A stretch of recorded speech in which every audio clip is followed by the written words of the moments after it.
kalau lagi turun mau dijual nggak bisa dijual. Ya. Even kalau naik pun sama gitu. Nah, jadi HSC ini sebenarnya ini alert gitu ya. Jadi kita harus pahami ini alert, bukan satu yang mengatakan emiten yang mengalami HSC itu bersalah Oke. atau tidak benar gitu Iya, ya. Dia iya. nggak bicara tentang itu. Betul. Dia hanya alert yang menunjukkan bahwa saham ini ya dia kepemilikannya terkonsentrasi.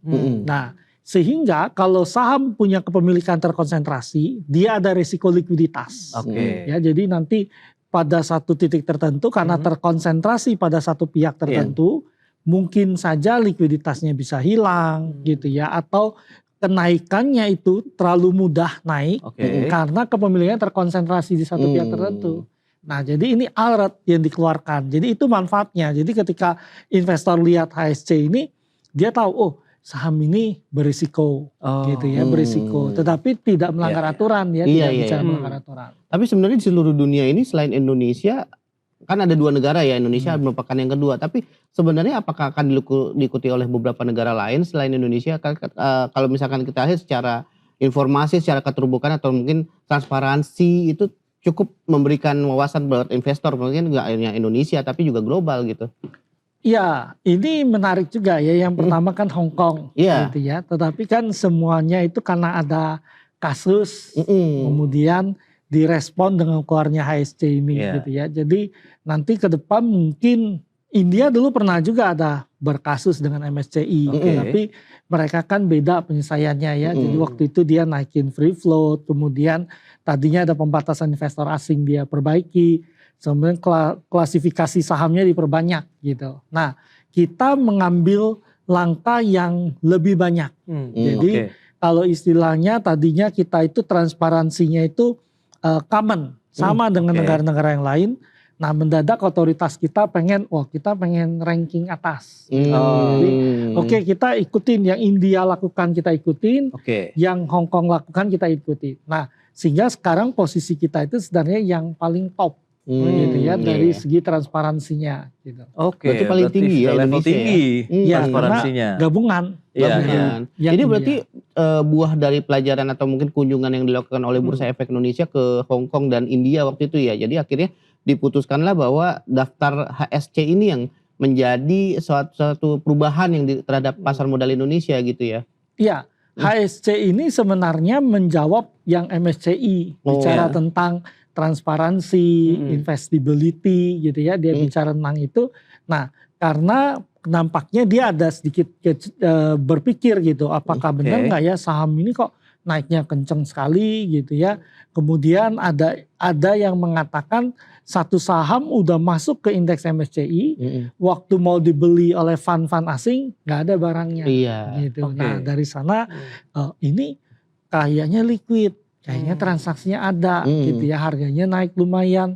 Tapi kok nggak bisa dibeli. Nah, HSC ini menjawab itu gitu ya. Oh iya, ternyata saham yang dicurigai tadi masuk dalam HSC tadi. Nah, kita lihat respon MSCI kan. MSCI mengapresiasi apa yang otoritas kita lakukan kan.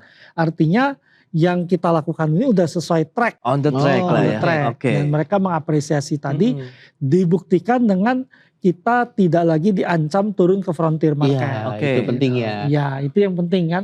Nah, tetapi kita masih di interim freeze. Karena kenapa?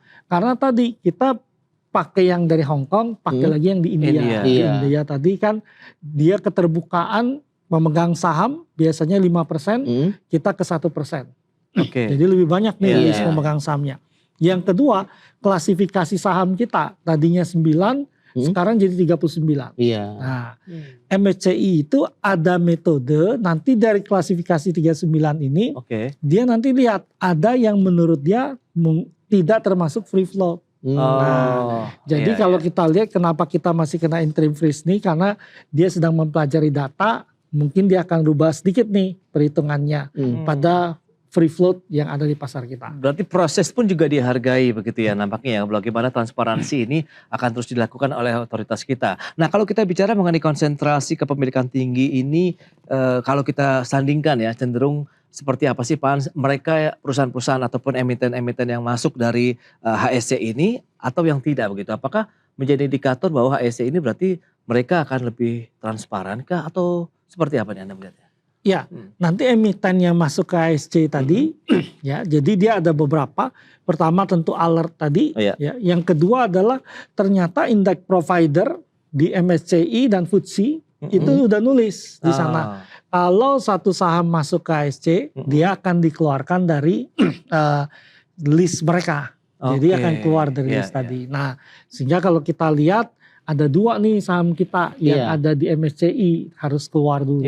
Nah, harapannya tentu emitennya itu kan berpikir karena nanti dia akan keluar dalam 12 bulan. Tentu mereka akan berpikir, wah gimana nih supaya bisa masuk lagi. Nah, dia akan melakukan menurunkan konsentrasi dia.